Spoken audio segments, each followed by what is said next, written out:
Hi children's, అక్షర పాఠశాలకు స్వాగతం. ఇంకొక 5 డేస్లో మీరు తెలుగు ఎగ్జామ్ రాయబోతున్నారు. అయితే ఏంటంటే లాస్ట్ మినిట్లో టెన్షన్ వస్తుంది మీకు. గ్రామర్ గుర్తుపెట్టుకోవాలి, ఎలా గుర్తుపెట్టుకోవాలని కంగారు పడుతూ ఉంటారు. సో లాస్ట్ మినిట్లో అయినా సరే మీరు ఒక్క 10 నిమిషాలు ఈ యొక్క నేను చెప్పేటువంటి ఈజీ మెథడ్లో ఎలా గుర్తుపెట్టుకోవాలన్నది ఒక్కసారి వినేసి వెళ్ళండి. ఈజీగా మీరు రాయగలుగుతారు. అయితే అక్కడ మీకు ఆప్షన్స్ ఇచ్చేస్తాడు. ఆప్షన్స్ ఇస్తాడు కాబట్టి ఏది ఎలా ఐడెంటిఫై చేయాలన్నది మీకు ఈజీ మెథడ్లో నేను చెప్పేస్తాను. అదేంటంటే ఫస్ట్ మీకు సొంత వాక్యం ఇస్తాడు. ఆ సొంత వాక్యాలు 2 కూడా మీరు రామాయణం నుంచి మ్యాక్సిమం తీసుకోండి. రామాయణం నుంచి ఒక ఐడియా రావట్లేదు అనుకున్నప్పుడు బయటికి తీసుకోండి. ఎందుకంటే మీకు రామాయణంలో చాలా చాలా కథలు అందులో ఉన్నాయి కాబట్టి వాటి నుంచి మనము హనుమంతుడు, సీత, వాటి గురించి భీషణుడు, రావణాసురుడు వాళ్ళ గురించి వివరిస్తూ మీరు ఒక సొంత వాక్యం రాయొచ్చు. అది ఈ రామాయణంలోంచి తీసుకుంటే మీకు ఈజీగా దొరుకుతుంది. ఇక సంధిలోకి వచ్చేటప్పటికి సవర్ణదీర్ఘ సంధి, గుణ సంధి, త్రిక సంధి, ఆమ్రేడిత సంధి ఇలా అడుగుతూ ఉంటాడు. అయితే సవర్ణదీర్ఘ సంధి ఎలా గుర్తుపెట్టుకోవాలి అనేది ఏంటంటే ఇక్కడ మీకు దీర్ఘం ఉంటుంది. రామాలయము, కృష్ణాలయము, ఈ విధంగా మధ్యలో దీర్ఘం ఎక్కడైతే వస్తుంది, దీర్ఘము అంటే ఆకారం కానీ, ఈకారం కానీ, ఊకారం కానీ, ఒక డివైడ్ చేసేటప్పుడు మొదటి పదము పూర్వపదము, రెండో పదము పరపదము. సో ఆ యొక్క 2 డివైడ్ చేసినప్పుడు 2 పోయి అక్కడ దీర్ఘం ఎప్పుడైతే వస్తుందో అక్కడ మీకు సవర్ణదీర్ఘ సంధి అవుతుంది. అంటే ఏంటంటే మీకు ఒక డౌట్ రావచ్చు, కవీంద్రుడు అనేది మీకు సవర్ణదీర్ఘ సంధి అవుతుంది, రాజేంద్రుడు అనేది గుణ సంధి అవుతుంది. ఇక్కడ మీరు కన్ఫ్యూజ్ అవ్వచ్చు. కవి ప్లస్ ఇంద్రుడు అనేటప్పటికి ఇక్కడ ఈకారం ఉంది, పరపదంలో ఈకారం ఉంది, 2 పోయి ఈకారం అనే దీర్ఘం వచ్చింది. సో అది మీకు సవర్ణదీర్ఘ సంధి అవుతుంది. రాజేంద్రుడు అనేది మొదటి పదంలో రాజా ప్లస్ ఇంద్రుడు, అక్కడ జాలో ఆ ఉంది, ఇంద్రుడిలో ఈ ఉంది, ఈ 2 పోయి అకారానికి ఈ ఊర్ల పరమైతే ఏ ఊర్ల ఆదేశంగా వస్తాయి, అది గుణసంధి అవుతుంది. రెండింటికి తేడా గుర్తుపెట్టుకోండి. ఇక రెండొచ్చేటప్పటికి త్రికసంధి. త్రికసంధిలోంచి చాలాసార్లు అడుగుతూ ఉంటాడు. ఇక్కడ అచ్చోట, ఇచ్చోట, ఆ విధంగా ద్విత్వాక్షర పదం ఎప్పుడైతే వస్తుందో మీకు ఇక్కాలము, అక్కాలము ఎక్కువగా మీకు అది భిక్షాపాఠంలోంచి తీసుకొని ఇవ్వడం జరుగుతుంది. అది ఎలా గుర్తుపెట్టుకోవాలి అని చెప్తే మీరు ఆ పదం ఏం చేస్తాడు అంటే మీకు మొదటి అక్షరము మొదటి ఈ ఉంటుంది, డివైడ్ చేసినప్పుడు రెండో ఈ రాయాల్సింది. ఈ కాలము, ఈ ప్లస్ కాలము ఇచ్చేటప్పుడు ఈ ఇస్తాడు, డివైడ్ చేసినప్పుడు ఈ పెట్టాలి, రెండో ఈ వస్తుంది, ద్విత్వాక్షరం ఉంటుంది. ఆ విధంగా దాన్ని గుర్తుపెట్టుకుంటే మీకు త్రిక సంధి రాయడానికి అవకాశం ఉంటుంది. రెండోది రుగాగమ సంధి ఎక్కువగా ఇస్తూ ఉంటాడు. పేదరాలు, ధనవంతురాలు, ఈ విధంగా ఆలు శబ్దం ఎప్పుడైతే వస్తుందో మీరు దానిని రుగాగమ సంధి కింద మీరు పెట్టుకోవాల్సి వస్తుంది.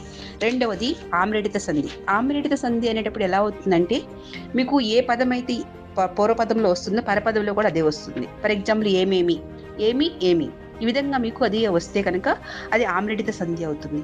అయితే ఏంటంటే ఒక్కొక్కసారి పట్టపగలు అని ఇస్తాడు, పగలు పగలు, కానీ అది ఆమ్రేడిత సంధే, కానీ ఇక్కడ ద్విత్వాక్షరం కూడా ఉంది కాబట్టి ద్విరుక్త ఆమ్రేడిత సంధి అని గుర్తుపట్టాలి.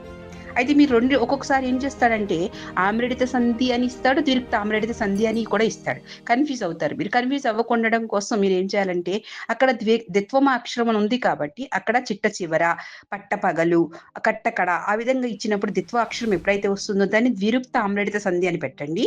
అలా కాకుండా ద్విత్వము లేకుండా ఏమేమి, ఎంతెంత, ఎంత ప్లస్ ఎంత, ఆ విధంగా ఇచ్చినప్పుడు మీకు అది ఆమ్రేడిత సంధి పెడితే మీకు ఈజీగా గుర్తుపట్టడం ఈజీ అవుతుంది. ఓకే, ఇది సంధుల గురించి. వీటిలో మించి ఎక్కువగా ఇంకెక్కడికి వెళ్ళడు. ఎక్కువ రుగాగమ సంధి, త్రిక సంధి, గుణ సంధి, ఇక ఆకార సంధి, ఇకార సంధి వాటి గురించి మీకు తెలిసిందే. ఇంకొకటి వృద్ధి సంధి ఇస్తాడు ఒక్కొక్కసారి. రసైక, రస ప్లస్ ఏక రసైక అంటే ఏంటంటే అకారంకి ఏ ఐలు పరమైతే ఐకారము, ఓ అవులు పరమైతే ఔకారము. ఇక్కడ ఏంటంటే మళ్ళీ మీకు రసైక, సురైక, వసుదైక అలా ఇస్తూ ఉంటాడు. దీనికి మీరు ఆలోచించుకున్న వృద్ధి సంధి అని పెట్టండి. ఎందుకంటే మీకు ఆప్షన్స్ లో ఆల్రెడీ ఉంటుంది, దాన్ని బట్టి మీకు ఈజీగా పెట్టడం అనేది ఈజీ అవుతుంది. ఇంతకు మించి మీకు ఎక్కువగా ఏమీ తీసుకోడు. ఈ 5 సందుల్లో ఎక్కువగా తీసుకోవడం అనేది జరుగుతూ ఉంటుంది. ఇక సమాసాల్లోకి వచ్చేటప్పటికి ద్వంద్వ సమాసం తీసుకుంటాడు. ద్వంద్వ సమాసం అంటే 2 నామవాచక పదాలు, అందుకని ఎక్కువ. అంటే అన్నదమ్ములు, అక్క చెల్లెళ్ళు, రాత్రి పగలు, పగలు వెన్నెల, ఈ విధంగా మీకు జంట పదాలు ఎప్పుడైతే వస్తాయో ఆ విధంగా మీకు పసుపు, కుంకుమ ఈ విధంగా ఏదైనా కానివ్వండి జంట పదం ఎప్పుడైతే వస్తుందో ఆ పదాలు మీకు ఈజీగా ద్వంద్వ సమాసం అని గుర్తుపెట్టుకోండి. రెండవది వచ్చేటప్పటికి ద్విగు సమాసము. ద్విగు సమాసం అనేప్పటికీ సంఖ్యాపూర్వకమైనటువంటి సమాసం. అంటే ఏంటంటే అందులో నెంబర్ అనేది ఉండాలి ఖచ్చితంగా. సో మొదటి పూర్వపదంలో మీకు నెంబర్ అనేది కనిపించాలి. నవరసాలు, 2 జడలు, దశావతారాలు, 7 రోజులు, 4 వేదాలు ఈ విధంగా సంఖ్య అనేది ఎప్పుడైతే వస్తుందో ఆ సంఖ్యని మీకు ద్విగు సమాసం కింద మీరు రాయాల్సి వస్తుంది. రెండవది బహురీ సమాసం. బహురీహి సమాసము, ద్విగు సమాసము దగ్గర సంబంధం ఉంటుంది. ఎక్కడ చూడండి, త్రినేత్రుడు ఉందనుకోండి, అక్కడ మిమ్మల్ని కన్ఫ్యూజ్ చేయడం కోసం త్రినేత్రుడు ఇచ్చి అక్కడ ద్విగు సమాసమా బహురీ సమాసమా అని అడుగుతాడు. త్రినేత్రుడు అనేది 3 నేత్రములు కలవాడు, కలవాడు వస్తుంది కాబట్టి అది బహురీహి సమాసం అవుతుంది. ఒకవేళ అక్కడ మీకు ఆ ద్విగు సమాసం ఇవ్వకపోతే అది బహురీ సమాసం పెట్టాల్సి వస్తుంది. అసలు బహురీహి సమాసం ఇవ్వకుండా త్రికసంధి కూడా ఇచ్చాడు అనుకోండి, బహురీ సమాసం లేనప్పుడు ద్విగు సమాసం ఇచ్చాడు అనుకోండి, అప్పుడు ద్విగు సమాసం పెట్టవలసి వస్తుంది. అంటే ఇప్పుడు 7 రోజులు ఉందనుకోండి, 7 రోజులు అనేది నెంబర్ ఉంది కాబట్టి ద్విగు సమాసం అవుతుంది, కానీ బహురీ సమాసం అవ్వదు. అదే కనుక త్రినేత్రుడు అనేది బహురీ సమాసానికి అవకాశం ఉంది, అలాగే ద్విగు సమాసానికి కూడా అవకాశం ఉంది. త్రినేత్రుడు అనేది 3 నేత్రములు కలవాడు, ఎవరు? శివుడు. సో అది కలవాడు వచ్చింది కాబట్టి బహురీ సమాసం అవుతుంది. అలాగే అక్కడ మీకు 3 అని నెంబర్ వచ్చింది కాబట్టి ద్విగు సమాసానికి కూడా అవకాశం ఉంటుంది. కాబట్టి అక్కడ ఇచ్చినటువంటి ఆప్షన్స్ బట్టి మనము వాటిని ఎన్నుకోవాల్సి వస్తుంది. తర్వాత ఇక ఎక్కడైతే విశేషణము అంటే ఏంటంటే క్వాలిటీ, ఎక్కడైతే ఒక క్వాలిటీ ఉంటుందో మీకు విశేషణ పూర్వపద కర్మధారయ సమాసము అవుతుంది. అలాగే మధ్యలో విభక్తులు ఏదైతే వస్తుందో, ఏ విభక్తి వస్తుందో, యొక్క అయితే షష్ఠి, అలాగే మనకి ఏ విభక్తి అయితే వస్తుందో ఆ విభక్తితో మనము ఆ యొక్క సమాసం రాయాల్సి వస్తుంది. ఇంకొకటి నన్ తత్పురుష సమాసం. అంటే ఏంటంటే వ్యతిరేక పదం ఎప్పుడైతే వస్తుందో అది నన్ తత్పురుష సమాసం అవుతుంది. అసత్యము, అధర్మము, అన్యాయము అంటే వ్యతిరేక పదం ఎప్పుడైతే వస్తుందో మీకు సత్యము, అసత్యము అంటే సత్యము కానిది, అధర్మము, ధర్మము కానిది, ఈ విధంగా మీకు వ్యతిరేక పదం ఎప్పుడైతే వస్తుందో అది మీకు నన్ తత్పురుష సమాసము రాయాల్సి వస్తుంది. ఈ విధంగా సమాసాలు మీకు అడగడము, ఎంతకు మించి వారు ఎక్కువగా ఏమీ అడగడు, కన్ఫ్యూజ్ అవ్వకండి. తర్వాత ఒక్కొక్కసారి ఎప్పుడన్నా మీకు రూపక సమాసం అడుగుతూ ఉంటాడు. అంటే అజ్ఞానము, అనేది అనే మాట ఎప్పుడైతే వస్తుందో అది మీకు రూపక సమాసం. అజ్ఞానము అనేది జ్యోతి, సంసార సాగరము, సంసారం అనేటువంటి సాగరము, కృపాసరసము, కృప అనేటువంటి రసము. ఇక్కడ మీకు అనేది అనే మాట ఎప్పుడైతే వస్తుందో అది మీకు రూపక సమాసం అనేది అవుతుంది. అది గుర్తుపెట్టుకోండి. తర్వాత మీకు ఇంకా సామాన్య వాక్యము, సంశ్లిష్ట వాక్యము, సంయుక్త వాక్యం అడుగుతాడు. సామాన్య వాక్యం అంటే అందులో క్రియ ఉండనివ్వండి లేకపోండి, ఒక సెంటెన్స్ ఫుల్ స్టాప్ తో కంప్లీట్ అయిపోయింది అనుకోండి, అది మీకు సామాన్య వాక్యం అవుతుంది. ఆ విధంగా మీరు సామాన్య వాక్యాన్ని గుర్తుపట్టి ఎలా ఉదాహరణ చూద్దాం. ఇప్పుడు తెలంగాణ రాజధాని హైదరాబాదు, అందులో క్రియ అనేది లేదు, లేకపోయినా సామాన్య వాక్యం కంప్లీట్ అయిపోయింది కాబట్టి అది మీకు సామాన్య వాక్యం అవుతుంది. అదే కనుక రాముడు పాలు తాగుతున్నాడు, అది కూడా కంప్లీట్ అయిపోయింది, తాగాడు. ఇక్కడ అయితే ఏంటంటే ఇక్కడ అందులో క్రియ ఉంది కానీ ఇక్కడ క్రియ లేదు. క్రియ ఉన్నా లేకపోయినా సరే ఒక సెంటెన్స్ కంప్లీట్ అయిపోతే అది సామాన్య వాక్యం. 2 సామాన్య వాక్యాలను కలిపితే మీకు సంయుక్త వాక్యం అవుతుంది. అంటే సీత చదువుతుంది, పాడుతుంది. సీత చదవగలదు, పాడగలదు కూడా. ఒక సీతను మనం తీసేసి సీత పాడుతుంది అలాగే చదువుతుందని రాసేస్తాం. ఓకే, గీత అక్క, సీత చెల్లు, సీత అక్క, అక్క చెల్లెళ్ళు అని రాసేస్తూ ఉంటాం. ఆ విధంగా మనం సంయుక్త వాక్యాన్ని రాసుకోవచ్చు. అది సంశ్లిష్ట వాక్యానికి వచ్చేటప్పుడు కొంచెం కన్ఫ్యూజ్ పడతారు. ఎలా అంటే విమల వంట చేస్తుంది, విమల పాటలు పాడుతుంది. ఇక్కడ మనకు చేసి, తిని, తాగి, వెళ్ళి అంటే అతను తిని పడుకున్నాడు, తాగి పడుకున్నాడు. ఈ కారంతో కనుక కంప్లీట్ అయితే కనుక అది మీకు అస్మాపక క్రియతో కనుక మనకు కంప్లీట్ అయితే కనుక అంటే ఆ పని చేసాక ఇంకొక పని చేయాలి. అలా చేస్తే మీకు అది సంశ్లిష్ట వాక్యానికి మనం రాసుకోవడానికి అవకాశం అనేది ఉంటుందన్నమాట. నెక్స్ట్ కర్తరి వాక్యం, కర్మణి వాక్యం. కర్తరి వాక్యము అంటే ఏంటంటే ఇక్కడ కర్మణి వాక్యము చేత బడెను అంటే రాముడు కుక్కని కొట్టెను, రాముని చేత కుక్క కొట్టబడెను. చేత బడెను అనేది యాడ్ చేయాలి కర్మణి వాక్యంలో, అది తీసేస్తే సరిపోతుంది. అర్థమైంది? అది గుర్తుపెట్టుకోండి. అంటే ఆప్షన్స్ లో వాడు ఇస్తాడు, అయితే ఏంటంటే ఒక్కసారి మీకు అది గుర్తుంటేనే కదా మీరు చేయగలుగుతారు, కాబట్టి ఈజీగా దాన్ని మీరు చేయగలుగుతారు. నెక్స్ట్ ఇంకొచ్చేటప్పటికి అలంకారాలు. అలంకారం వచ్చేటప్పటికి మీకు ఈజీగా గుర్తుపెట్టుకునేది ఏంటంటే వృత్యానుప్రాసాలు అంటే ఒకే హల్లు మళ్ళీ మళ్ళీ వస్తే కానీ వృత్యానుప్రాస అంటే అర్థం. ఎగ్జాంపుల్ లచ్చి పుచ్చకాయ తెచ్చింది, ఈ చా అనే అక్షరము మళ్ళీ మళ్ళీ వచ్చింది. సో ఆ విధంగా మీరు మళ్ళీ మళ్ళీ వస్తే కనుక అది వృత్యానుప్రాస అలంకారము అవుతుంది. ఇక చేకానుప్రాస అంటే ఏంటంటే రెండోది చేకానుప్రాస. ఈ చేకానుప్రాస ఎలా ఉంటుందంటే అర్ధభేదముతో రెండు పదాలు వెంట వెంటనే వస్తాయి, కానీ ఒక పదానికి రెండో పదానికి మీనింగ్ వేరుగా ఉంటుంది. అంటే 100 వందనాలు అంటే ఇక్కడ ఫర్ ఎగ్జాంపుల్ నీకు 100 వందనాలు ఉంది, ఇక్కడ 100 అంటే అర్థము 100, వందనాలు అంటే నమస్కారం. అంటే రెండు పదాలు పక్క పక్కనే ఉన్నాయి కానీ ఒక మీనింగ్ వేరు. సో ఆ విధంగా వస్తే అది చేకానుప్రాస అవుతుంది. అది లాటానుప్రాస. లాటానుప్రాస అంటే రెండింటి మీనింగ్ ఒకటి, అంటే పక్క పక్కనే ఉంటాయి కానీ మీనింగ్ అనేది వేరుగా ఒకటే వస్తుంది. హరిని అర్చించు కరములు కరములు, ఇక్కడ కరము అన్నా చెయ్యి, అక్కడి కరము అన్నా కూడా చెయ్యి, అంటే పక్క పక్కనే ఉన్నాయి, రెండు మీనింగ్లు కూడా ఒకటి. సో ఆ విధంగా వస్తే మనకు లాటానుప్రాస అలంకారము అవుతుంది.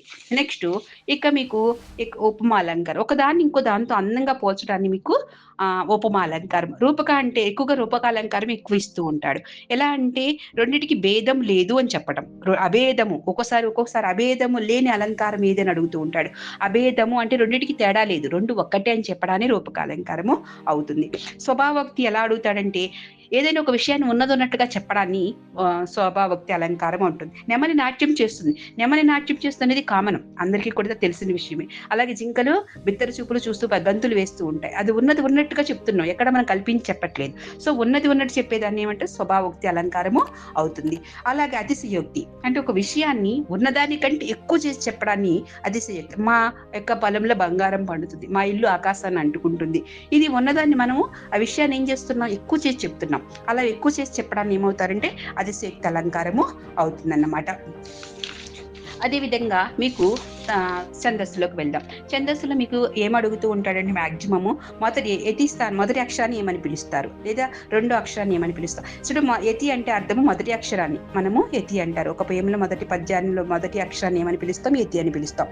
రెండో అక్షరాన్ని మనం ప్రాస అని పిలుస్తూ ఉంటాం. అలాగే సూర్యగణాలు అంటే ఏంటి అని అడుగుతాడు, సూర్యగణాలు ఎన్ని అని అడుగుతాడు, సూర్యగణాలు ఎన్ని, అలాగే ఇంద్రగణాలు ఎన్ని అని అడుగుతూ ఉంటాడు. సో ఇక్కడ మీకు సూర్యగణాలు అనేటువంటివి రెండు రకాలు.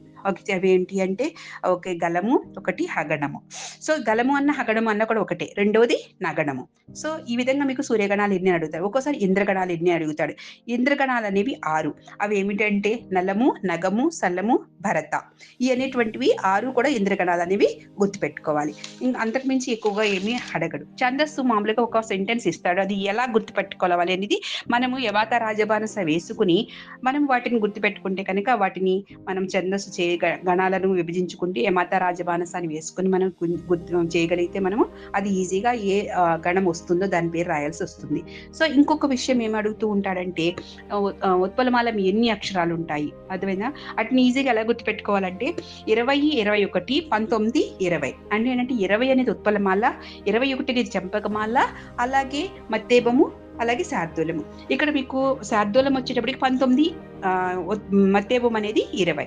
అంటే ఎలా గుర్తుపెట్టుకోవాలంటే 20, 21, 19, 20 అంటే ఏంటంటే ఉత్పలమాల 20, చంపకమాల 21, 20, 21 గుర్తుపెట్టుకోండి. అలాగే ఇక్కడ శార్దూలం అనేది 19, 20 అనేది విషయాన్ని గుర్తుపెట్టుకోండి. ఈ 4 ఎలా అంటే ఇక్కడ మీకు 20, 21, 19, 20 అలా గుర్తుపెట్టుకోండి. ఇంకా రెండోది ఏంటంటే దీంట్లో ఎన్ని అక్షరాలు ఉంటాయి, దాంట్లో ఎన్ని అక్షరాలు ఉంటాయి అని చెప్పేసి ఒక్కొక్కసారి అంటే ఎతి ప్రాసనియమం ఎన్నో అక్షరానికి ఉంటుంది అని 10, 11, 13, 14 అలా గుర్తుపెట్టుకోండి. అలా గుర్తుపెట్టుకుంటే ఈజీగా మీరు రాయడానికి అవకాశం ఉంటుంది.